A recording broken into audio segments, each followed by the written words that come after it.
Frère, cela fait un moment que Dieu me fait voir à quel point notre monde a changé, à quel point il se transforme. Nous voyons qu'il semble qu'à bien des égards, l'être humain s'est amélioré. On dirait que l'homme a évolué. En raison de la connaissance que nous avons aujourd'hui, nous pouvons mieux éduquer nos enfants, nous pouvons avoir plus de respect, nous pouvons mieux comprendre les autres, montrer tant de bonnes choses, mais nous savons que l'homme reste mauvais à cause du péché. La nature humaine est malveillante. Mais nous pouvons faire confiance et croire en celui qui a vaincu la mort, qui est Jésus, et il a vraiment le pouvoir sur tout. Et il a dit, regardez dans le monde, vous aurez beaucoup d'afflictions, mais soyez de bon courage, car j'ai vaincu le monde. Alors Jésus a été le seul qui n'a pas péché, il a été tenté de toutes les manières possibles, mais il n'est pas tombé dans la tentation. Et il est devenu pour cela l'auteur de notre salut, le seul qui peut nous sauver de ce monde. Et comme je le disais, l'être humain semble avoir amélioré certaines choses, mais il continue avec sa mauvaise nature. Mais il y a une chose qui a changé et nous ne nous arrêtons souvent pas pour y penser, c'est la technologie. La technologie est déjà ancrée dans notre vie et nous ne le remarquons pas. Mais je vais vous montrer que cela fait partie des prophéties de la Bible qui se réalisent. Et ce que la Bible rend clair, c'est que dans les derniers temps, nous devons être attentifs aux signes, à ce qui se passe autour de nous. Pourquoi ? Parce que sinon, nous serons pris au dépourvu, nous serons comme anesthésiés. Avec tant de choses qui se passent, nous ne réaliserons pas ce qui se passe réellement.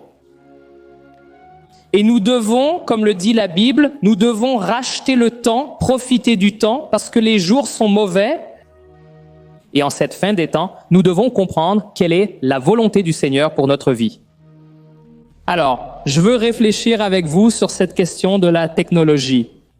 Elle progresse beaucoup et j'aime particulièrement beaucoup. Quand ils lancent un nouveau jeu vidéo, un téléphone portable, une nouvelle télévision, je veux en savoir plus à ce sujet. J'aime beaucoup la technologie, mais en même temps, c'est quelque chose d'effrayant. Ce qui se passe là-bas, si vous suivez les actualités technologiques, c'est quelque chose d'effrayant.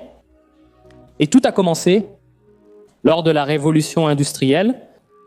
Qu'est-ce qui s'est passé ? Les hommes ont créé des machines, et ces machines faisaient le travail manuel. Alors, une machine, tout à coup, elle était capable de faire le travail de beaucoup de gens, peut-être des milliers d'hommes. Et ces machines le faisaient même avec plus d'efficacité, elles le faisaient plus rapidement, moins cher, c'était une révolution dans le monde. Seulement, quand cette révolution a eu lieu, ils ont peut-être été effrayés, parce qu'avant, il n'y avait pas d'appareils électroménagers, d'électronique, ça n'existait pas. Et tout à coup, tant de choses ont commencé à apparaître. Mais ils n'auraient peut-être jamais imaginé qu'on en arriverait au point où nous en sommes aujourd'hui. Et savez-vous quel est ce point ? C'est l'intelligence artificielle. Maintenant, les machines, c'est comme si elles pouvaient penser. On dirait qu'elles ont leur vie propre. Et vous verrez que nous vivons déjà cela dans notre quotidien sans nous en rendre compte. Alors, l'intelligence artificielle, cette technologie est comparée à la découverte du feu. La découverte du feu a tout bouleversé. On pouvait désormais faire des choses jadis impossibles. Regardez ce que cela représente de ce qui se passe exactement aujourd'hui sous nos yeux. Alors j'ai cherché dans le dictionnaire, le mot artificiel signifie ce qui suit, quelque chose qui a été produit par l'homme et non par des causes naturelles. Nous voyons ici que c'est quelque chose d'artificiel et non naturel. C'est-à-dire, il a été produit par l'homme. En d'autres termes, l'homme a le contrôle. L'homme, même si la machine peut penser, avoir une pensée, cela est limité. Pourquoi ? Le mot intelligence signifie ainsi la capacité de résoudre de nouvelles situations rapidement et avec succès en s'adaptant à elles grâce aux connaissances acquises. Alors, qu'est-ce que serait cette intelligence artificielle ? Elle a la capacité de résoudre des choses seulement, contrairement à l'époque de la révolution industrielle. Maintenant, elle s'adapte en fonction des connaissances qu'elles acquièrent. C'est-à-dire, maintenant, une machine qui a de l'intelligence artificielle, elle peut comprendre, elle peut penser, elle peut raisonner, analyser toute la situation. Elle peut apprendre de ses erreurs, elle peut corriger des erreurs, elle peut interpréter toute cette situation. Prenons l'exemple simple du Global Positioning System. Quand il a été créé, il indiquait simplement vos directions. Aujourd'hui, le Global Positioning System commence déjà à savoir, à l'avance, en fonction de diverses données, que l'ordinateur là-bas acquiert des connaissances. Il peut déjà savoir s'il y a un embouteillage à l'avance. Il vous guide donc déjà vers une voie plus rapide. Donc tout cela est de l'intelligence artificielle. Il apprend le système en fonction de votre comportement. Parfois, vous regardez un certain type de vidéo sur YouTube et il vous recommande des vidéos similaires. C'est de l'intelligence artificielle. Il commence à comprendre vos goûts. Et tout devient ainsi. Les publicités sont comme ça. Vous commencez à voir des choses similaires, des choses que vous aimez, qui sont de votre intérêt. Nous voyons les voitures autonomes qui sont encore nouvelles, mais cela se produit déjà. Et ces voitures, elles commencent déjà à savoir s'il y a une personne qui passe devant. Alors elles roulent déjà toutes seules. On dit déjà que nos enfants, selon leur âge, n'auront plus besoin d'aller à l'auto-école. Ils n'auront plus besoin d'apprendre à conduire parce que bientôt, personne n'aura plus besoin de conduire. Certaines choses que nous pensons aujourd'hui, nous rions même en pensant que cela n'arrivera jamais. Bientôt, cela deviendra une réalité, nous ne serons même plus surpris, n'est-ce pas? Nous voyons aussi le service en ligne. Aujourd'hui, vous parlez sur le chat, là-bas, dans la boutique en ligne, pour acheter un cadeau. Ce chat, il devient de plus en plus intelligent. Il ressemble de plus en plus à un être humain. Et tout cela à cause de cette intelligence qui apprend. Et il y a quelque chose de nouveau que beaucoup de gens ne savent même pas encore que ça existe. C'est ce qu'on appelle le deepfake. Il prend, par exemple, une personne, il prend les mouvements du visage, et à partir de cela, il prend la voix de la personne. Et il crée alors comme si c'était un avatar d'elle, comme dans ce film Avatar. Et cette personne, donc, elle est fausse, mais c'est quelque chose de tellement réaliste que vous ne pouvez pas discerner si c'est vraiment cette personne. Et ils ont fait le test avec Obama et ont mis les deux vidéos. Vous ne pouvez pas savoir quelle est la vidéo vraie. Alors, regardez le niveau auquel nous arrivons. Alors, ils disent déjà que, par exemple, un présentateur de journal, cette profession va bientôt disparaître. Et pourquoi va-t-elle disparaître? Pourquoi? Bientôt, vous verrez William Bonner, mais ce ne sera pas lui, ce sera l'ordinateur. Il utilise sa bouche, ses gestes, ses expressions. Et comment va-t-il faire? Il va prendre directement sur Google l'article qui vient de sortir et il va déjà le transmettre. Alors, regardez le niveau qui se produit, qui arrive. Et c'est comme je l'ai dit, c'est similaire à la découverte du feu, cela va révolutionner toutes les choses. Alors, ce ne sont que quelques exemples. Vous vous demandez peut-être pourquoi je dis cela en tant que pasteur. Je suis venu pour en apprendre davantage sur la Bible et son message. La vérité est que toute cette avancée de la technologie a été prophétisée dans la Bible il y a des milliers d'années. Et là, dans le livre de Daniel, chapitre 12, verset 4, l'ange, regardez ce que l'ange a dit à Daniel. Daniel 12, verset 4. Daniel scelle ses paroles et ce livre jusqu'à la fin des temps. Beaucoup courront d'un endroit à l'autre et la connaissance se multipliera. Alors ici, il dit deux choses. À la fin des temps, beaucoup courront d'un endroit à l'autre et la connaissance ou la science se multipliera. Alors c'est une prophétie pour nos jours et je vais te montrer pourquoi c'est pour nos jours. Parce que si vous demandez à un monsieur d'environ 4-20 ans, si vous commencez à discuter avec lui, il se souviendra de l'époque où la télévision n'existait pas, la radio n'existait pas, la voiture, le téléphone, l'électricité n'existaient pas, des choses que nous ne remarquons même pas aujourd'hui, ils ont vécu cela, le fait de ne pas avoir ces choses dans leur vie. Alors, regarde comment peu le monde dans lequel nous vivons, le monde qu'ils disent, peut-être à environ 6000 ans d'existence humaine, seulement maintenant, ces dernières années que cela a commencé à se produire, pourquoi cela serait-il? Et une autre chose, nous devons voir, ici il dit que beaucoup courront d'un endroit à l'autre. Qu'est-ce que cela pourrait être, frère? Aujourd'hui, vous traversez un océan en quelques heures en avion. Aujourd'hui, même en voiture, vous pouvez aller d'un côté à l'autre. Alors, tout cela sont des choses de notre époque. Peut-être que quand Daniel a reçu cette prophétie, il n'a rien compris. Mais l'ange a dit, tu garderas ces mots pour la fin des temps, parce qu'à la fin des temps, ce sera ainsi. Une chose m'a particulièrement marqué. C'est à propos du domaine de la santé. Saviez-vous que l'anesthésie, pour que vous ne puissiez pas, pour que vous n'ayez pas à ressentir de douleur, n'a été créée qu'en 1840? C'est-à-dire que les guerres qui se déroulaient à l'époque n'avaient pas d'anesthésie. Parfois, pour des choses simples, la personne mourait d'infection, mourait de blessures qui restaient ouvertes, parce qu'il n'y avait pas moyen de faire une anesthésie. Parfois, il fallait amputer. Et c'était quelque chose comme ça que les médecins les plus reconnus étaient les médecins qui amputaient le membre le plus rapidement. Parce qu'il n'y avait rien à faire, parce qu'il n'y avait pas de ressources, pas de technologie, pas de connaissances. Comprenez-vous? Alors, c'était quelque chose qui est impensable pour nous aujourd'hui.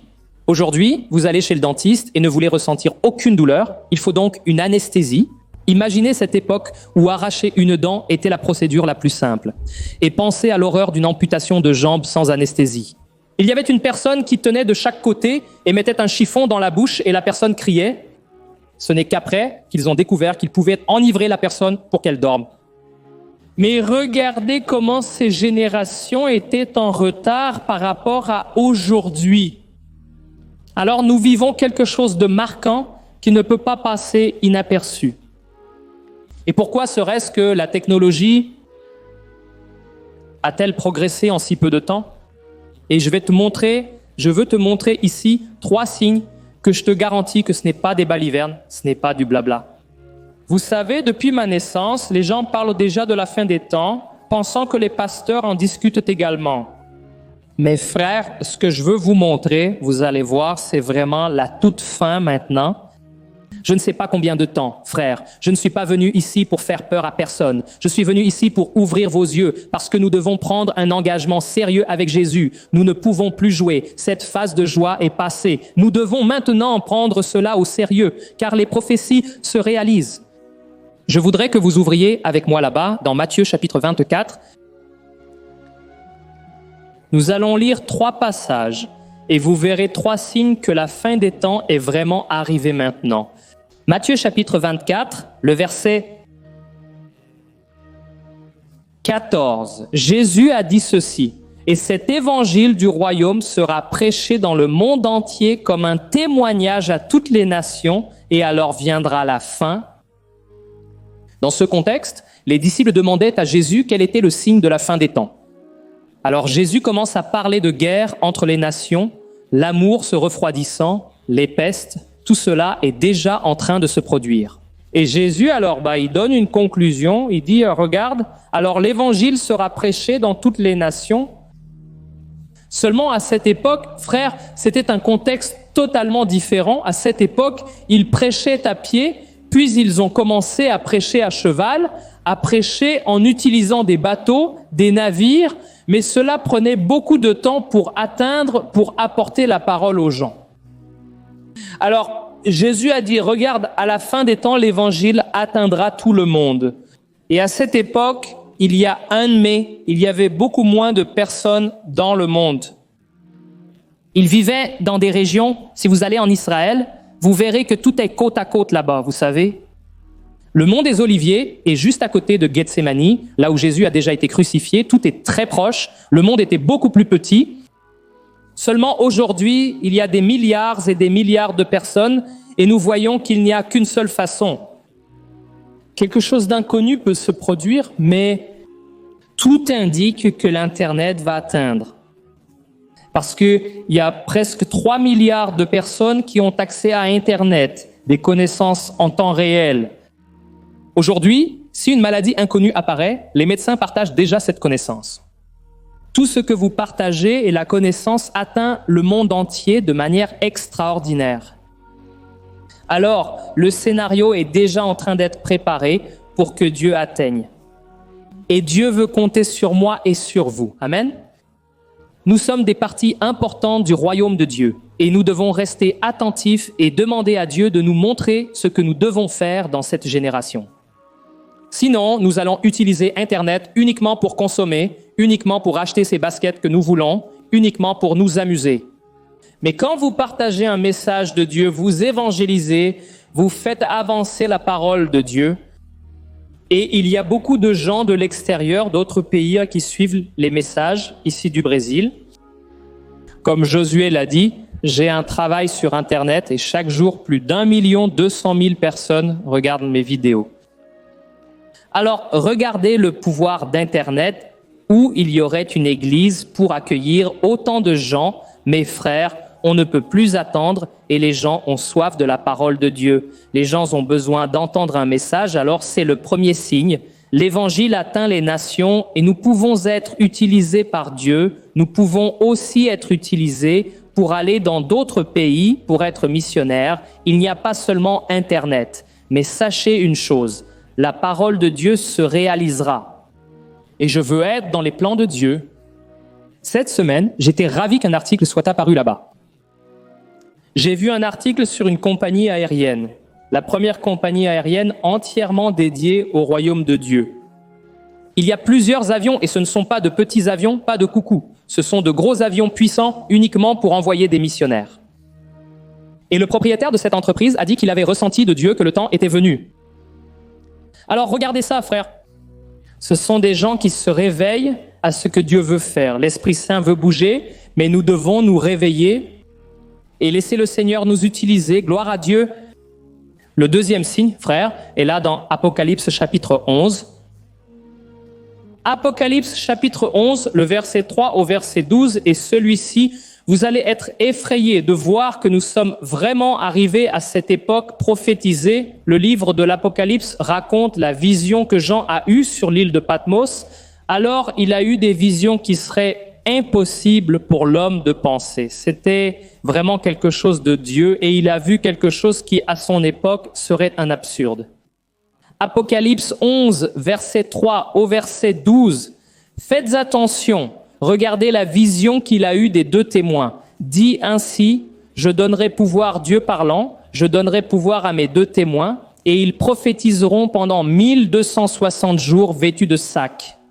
Ce sont les deux oliviers et les deux chandeliers qui restent devant le Seigneur de la terre. Si quelqu'un veut leur causer du tort, de leur bouche sortira un feu qui dévorera leurs ennemis. C'est ainsi que doit mourir toute personne qui veut leur causer du tort. Ces hommes ont le pouvoir de fermer le ciel, de sorte qu'il ne pleuve pas pendant le temps où ils prophétisent, et ont le pouvoir de transformer l'eau en sang et de frapper la terre avec toutes sortes de fléaux, autant de fois qu'ils le souhaitent. Regardez cela, frères. Continuons. Quand ils auront terminé leur témoignage, la bête qui vient de l'abîme les attaquera, les vaincra et les tuera. Leurs cadavres seront exposés dans la rue principale de la grande ville qui est figurativement appelée Sodome et Égypte, où leur Seigneur a également été crucifié. Pendant 3 jours et demi, des gens de tous les peuples, tribus, langues et nations contempleront leurs cadavres et ne permettront pas qu'ils soient enterrés. Continuons. Les habitants de la terre se réjouiront à leur sujet et feront la fête, s'envoyant des cadeaux les uns aux autres, car ces deux prophètes avaient tourmenté ceux qui habitent sur la terre. Mais après les 3 jours et demi, un souffle de vie de la part de Dieu est entré en eux et ils se sont levés, et une grande terreur a saisi ceux qui les ont vus. Alors ils ont entendu une forte voix du ciel qui leur disait « Montez ici », et ils sont montés au ciel dans un nuage pendant que leurs ennemis regardaient. À cette même heure, il y a eu un fort tremblement de terre et 1/10 de la ville s'est effondré. Le tremblement de terre a fait 7000 victimes. Les survivants étaient terrifiés et ont rendu gloire au Dieu des cieux. Le deuxième malheur est passé, le troisième malheur viendra bientôt. Laissez-moi vous apporter ici le contexte de ce qui se passait ici. La fin des temps, Jean a vu la fin des temps, elle était déjà arrivée, commencée pour toute l'humanité, et toute cette humanité s'était rebellée contre Dieu. Dans la grande tribulation, les gens, ils ne se repentent tout simplement pas. Elles voyaient les signes de Dieu, le déversement. Ici, nous voyons que c'est la 6e trompette de la colère de Dieu. Alors, il y avait un déversement du jugement de Dieu, et pourtant, les gens ne se repentaient pas. Alors, Dieu a levé 2 témoins, et ces témoins ont prêché pendant 3 ans et demi.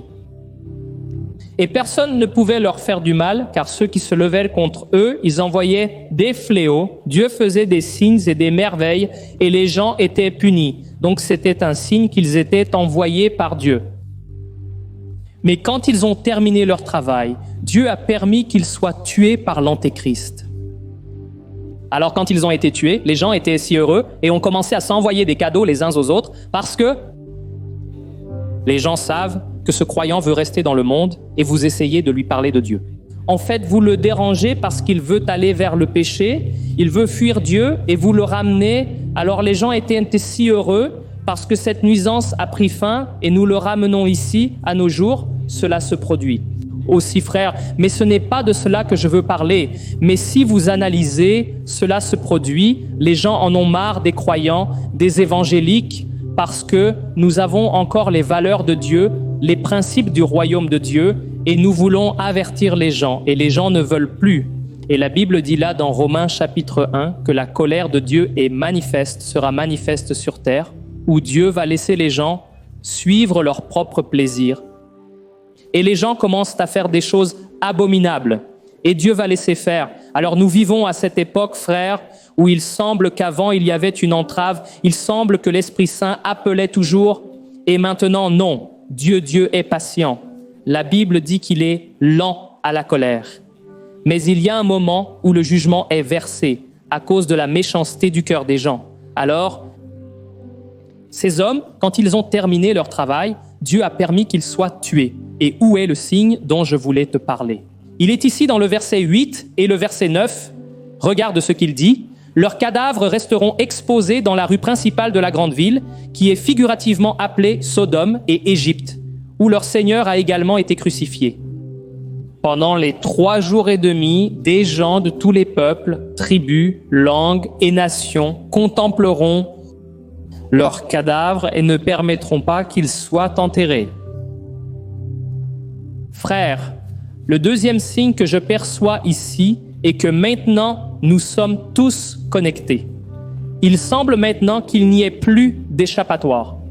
Vous avez maintenant les nouvelles du monde entier en temps réel. C'était quelque chose d'inimaginable à l'époque. Pourquoi les gens sont-ils anxieux, déprimés aujourd'hui? Pourquoi? Vous apprenez aujourd'hui des choses qui se produisent sans impact sur votre vie, mais polluent votre esprit de choses négatives et vous vous sentez submergé par cette information. C'est un excès d'information, vous rendez les gens anxieux, les gens ont peur. Alors, je me souviens, il y a eu un jour où j'ai vu un article sur la baleine qui est morte au Japon. Quand j'ai vu ça, j'ai été très ému et j'y ai pensé toute la journée. Frère, j'ai passé toute la journée à penser « Oh, quelle cruauté, regardez la taille de la baleine et tout », des choses qui n'avaient rien à voir avec moi. Nous devons arrêter de vouloir résoudre tous les problèmes. Nous n'y arriverons pas. Nous n'avons pas besoin de tout savoir. Mais les médias continuent à mettre des nouvelles négatives tout le temps dans notre vie. Mais ici, il est dit que lorsque ces hommes ont été tués, ces 2 témoins, leur cadavre est resté exposé à Jérusalem. Et ce qui est intéressant, c'est que dans la vision de Jean, il a vu que des personnes de tous les peuples, tribus, langues et nations contempleront leurs cadavres.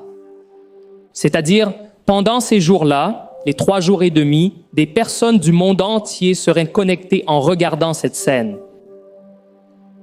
C'était impossible à l'époque, mais c'est très facile à imaginer aujourd'hui.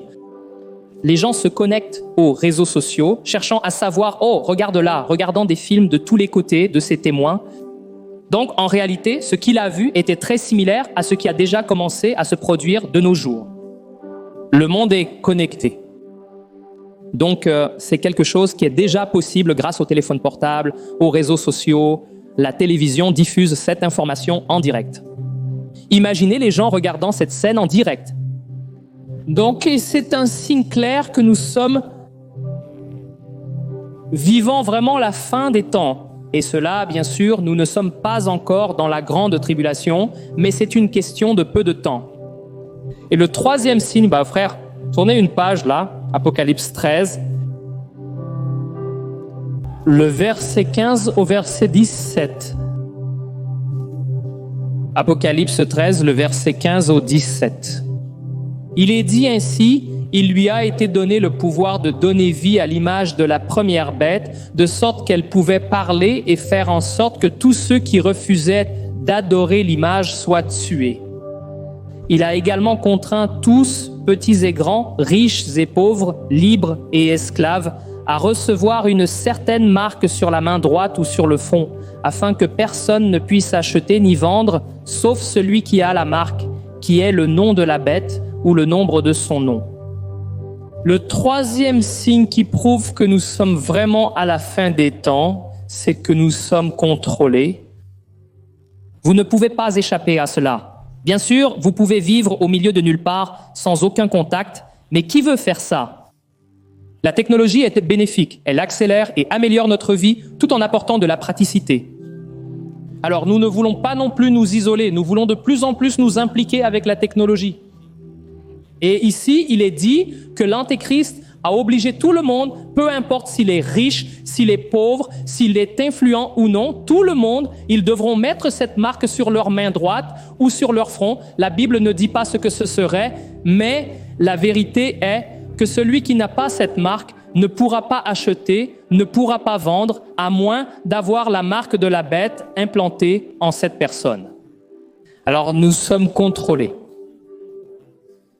Et la Bible dit qu'à la fin des temps, alors apparaîtra la première bête, qui est l'Antéchrist. Et la deuxième bête, qui est le faux prophète. La première bête, qui est l'Antéchrist, elle va prendre le contrôle de toute l'économie. Il va créer une économie mondiale. Et le faux prophète, il va s'occuper, il va dominer la religion. Alors, ce sera quelque chose de beaucoup plus puissant. Au temps de Jésus, l'Empire romain était le gouvernement le plus puissant. Ils arrivaient dans les villes et détruisaient tout. Ils dominaient tout. Mais ils n'avaient pas la religion. Et vous savez qu'il est très facile de persuader une personne. Vous jouez avec la foi de la personne. Il est très facile pour les gens d'être aveuglés par la religion et de commettre des atrocités. Des choses qu'elles ne feraient jamais si elles n'étaient pas impliquées dans la religion. C'est pourquoi nous ne prêchons pas la religion, nous prêchons une relation avec Dieu. Vous qui êtes venus ici dans cette église pour la première fois, vous pouvez être tranquille. Ici, on ne prêche pas la religion, on prêche sur Jésus qui est le Sauveur. Il veut vous sauver. Amen. Alors, ces deux, l'Antéchrist et le faux prophète, vont tout dominer et il n'y aura aucun moyen d'échapper. Et ceux qui voudront échapper ne pourront ni acheter ni vendre. Ils auront donc un énorme contrôle sur la population. Et la question est nos jours. Avez-vous déjà remarqué qu'en ouvrant votre portefeuille, il semble que vous n'ayez plus d'argent? Les billets disparaissent, les gars. L'argent en papier ne peut pas être contrôlé. C'est pourquoi l'argent devient numérique. Nous savons aussi que les gens sont de plus en plus faciles à accepter n'importe quoi.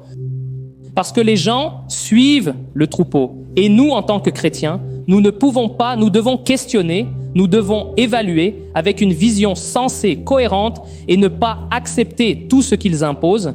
Ici, grâce à Dieu, vous avez un pasteur à l'esprit ouvert qui parle beaucoup de cela et je le remarque dans ses messages, gloire à Dieu pour cela, parce que précisément, nous vivons une époque compliquée. Des hommes mauvais essaient de nous dominer, de nous contrôler. Alors, nous voyons un exemple, ce qui se passe aujourd'hui. La Chine a créé un système appelé le système de crédit social. Cela peut sembler absurde, mais ils l'ont déjà créé et ils commencent peut-être déjà à le mettre en place.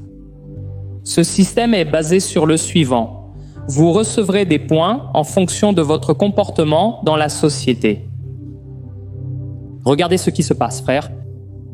Vous, en fonction de votre comportement dans la vie sociale, dans votre vie politique, dans votre vie économique, vous recevrez des avantages du gouvernement ou vous recevrez des punitions, des restrictions. Je vais vous donner un exemple. Si vous ne payez pas vos impôts, vous allez perdre des points. Et qu'est-ce qui se passe ? Vous, par exemple, ne pourrez pas avoir un emploi, vous ne pourrez peut-être pas voyager.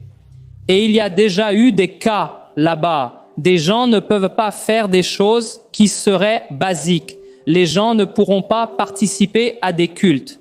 Et il y a une autre question, ils ont mis en place un système de points où vous pouvez gagner des points en dénonçant la personne à côté de vous.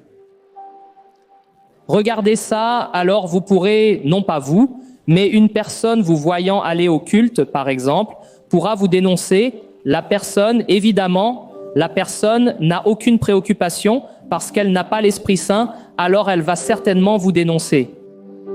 Et avec cela, elle gagnera des points auprès du gouvernement, obtiendra des avantages, des réductions à l'école, des ressources pour la santé. Et en même temps, ceux qui n'agiront pas correctement seront punis. Quelqu'un, par exemple, qui dira « c'est dans la loi, tu as vu, frère, je n'invente rien du tout ». Par exemple, quelqu'un qui critique le gouvernement perdra des points. Alors nous vivons cette époque où il nous bâillonne, il ne nous laisse pas dire ce que nous voulons, ce que nous souhaitons dire. Et tout cela est déjà en train de se produire. Vous pensez peut-être ainsi, pasteur, mais cela se passe en Chine, à l'autre bout du monde. Mon frère, ils veulent le faire ici au Brésil. Ah, pasteur, mais la Chine est communiste. Ne pense pas que cela ne peut pas arriver au Brésil, mon frère. Nous devons implorer la miséricorde de Dieu, mais en même temps, nous devons comprendre, les prophéties vont se réaliser. Je sais que souvent, nous sommes attristés. Je suis attristé. Et grâce à Dieu pour cela, frère, parce que Jésus a dit bienheureux ceux qui ont faim et soif de justice. Celui qui n'accepte pas et pense que c'est normal. Celui qui est attristé de voir l'injustice opérer dans le monde, parce que nous ne sommes pas de ce monde. Et c'est pourquoi nous ne nous adapterons jamais aux choses de ce monde.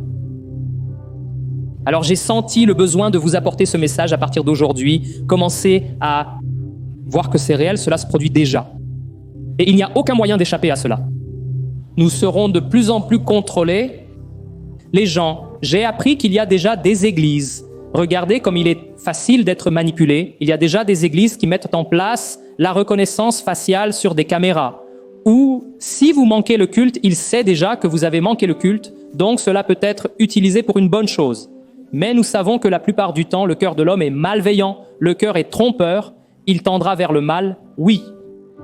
Et nous savons que le diable a déjà ses plans, mais la bonne nouvelle, frères, c'est que la Bible apporte aussi des prophéties d'espoir. Et elle dit qu'à la fin des temps, Dieu répandra son esprit sur toute chair. Amen. Il y aura un mouvement, frères. Nous devons y croire, à commencer par nous. Vous devez commencer à dire, Seigneur, ravive-moi en ce temps, Seigneur. Il est si difficile de vivre à cette époque que si vous n'êtes pas remplis du Saint-Esprit, vous ne supporterez pas. Frères, ne pensez pas ainsi. Ah, mais je suis bon, je peux savoir exactement ce qui va se passer. Vous ne savez pas, frères. La ruse de l'ennemi vient de milliers et milliers d'années et nous sommes limités. Alors ne voulez pas affronter l'ennemi. Ne pensez pas non plus ainsi. Oh, le monde va de mal en pis, qu'allons-nous devenir? Frères, nous n'avons pas besoin d'avoir peur. Quand vous êtes remplis du Saint-Esprit, vous riez, vous vous moquez de votre problème parce que vous êtes remplis de Dieu. Votre cœur est déjà au ciel, vous êtes déjà morts pour ce monde. Alors nous avons besoin de vivre cette époque pour nous remplir du Saint-Esprit.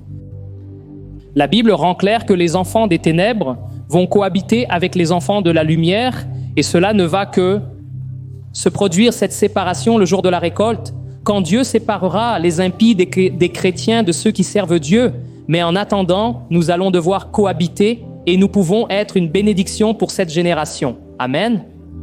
Nous pouvons être remplis du Saint-Esprit et je crois que le Saint-Esprit va commencer à parler avec vous à partir de maintenant. Vous qui allez commencer à chercher Dieu, le Saint-Esprit va se révéler et vous aurez un message à délivrer à cette génération. Et Dieu va vous utiliser, que ce soit dans votre maison, dans votre voisinage, dans votre cellule. N'attendez pas que l'autre soit rempli de l'Esprit.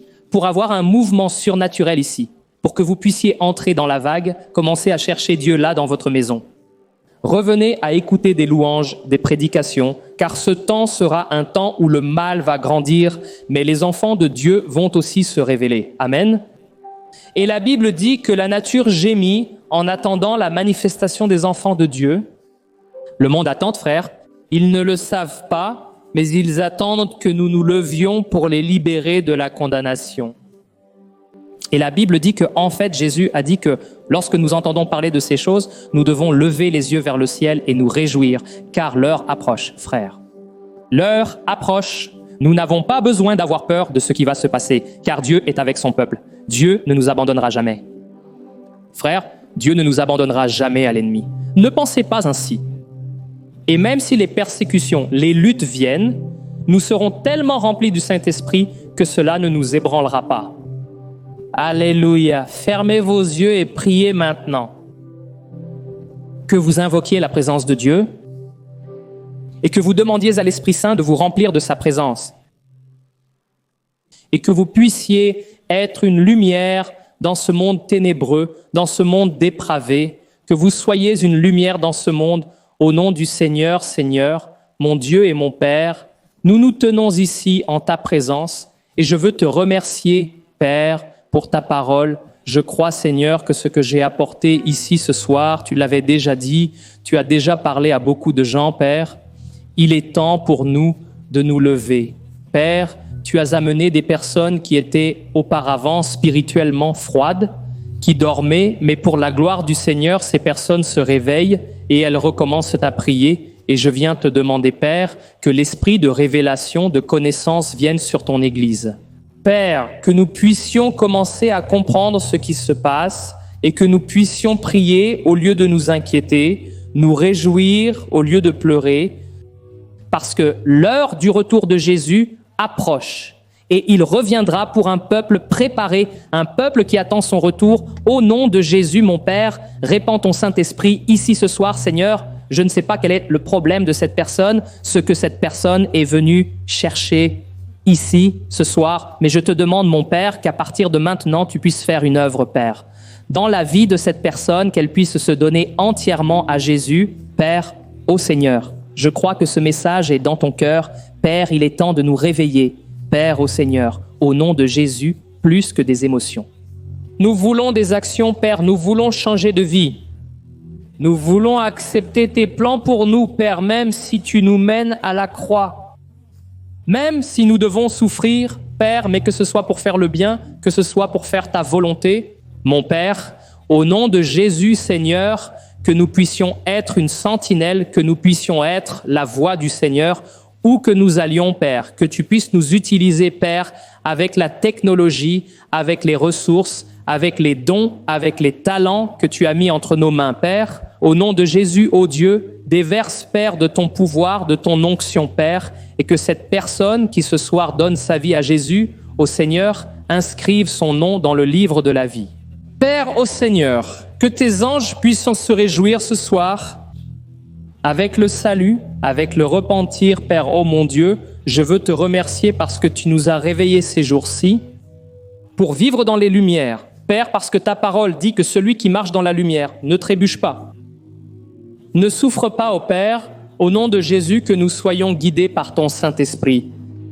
Tout comme Jésus l'était, Père, dans lequel nous ne sommes pas ébranlés par les mauvaises nouvelles. Père, parce que à partir de maintenant, nous remarquons que cela se produit de plus en plus fréquemment, Père, mais nous ne serons pas ébranlés parce que nos yeux sont fixés sur toi. Seigneur, remplis-nous, Seigneur, de ta présence, mon Père, que nous puissions être remplis, Père, de ta gloire.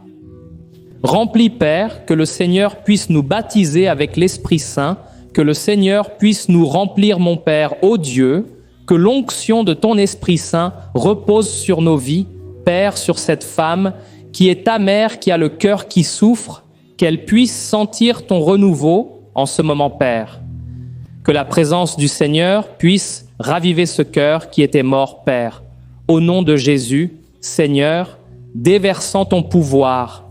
Père, ce soir, brisant l'incrédulité, brisant la froideur, le vide existentiel. Esprit Saint de Dieu, souffle sur nous chaque jour Parle à notre cœur. Donne-nous des stratégies pour tout ce qui va se passer à partir de maintenant. Seigneur, que cette nouvelle année, Père, puisse être une année de la gloire de ton pouvoir. Père, de la révélation. Seigneur, au nom de Jésus. Père, ne nous laisse pas être ébranlés, Père, par le monde dans lequel nous vivons, car tu as toi-même dit que dans ce monde, nous allons souffrir des afflictions. Mais Seigneur, que nous puissions avoir bon courage tous les jours de notre vie. Au nom de Jésus, je prie et te remercie. Amen. Gloire à Dieu. Alléluia.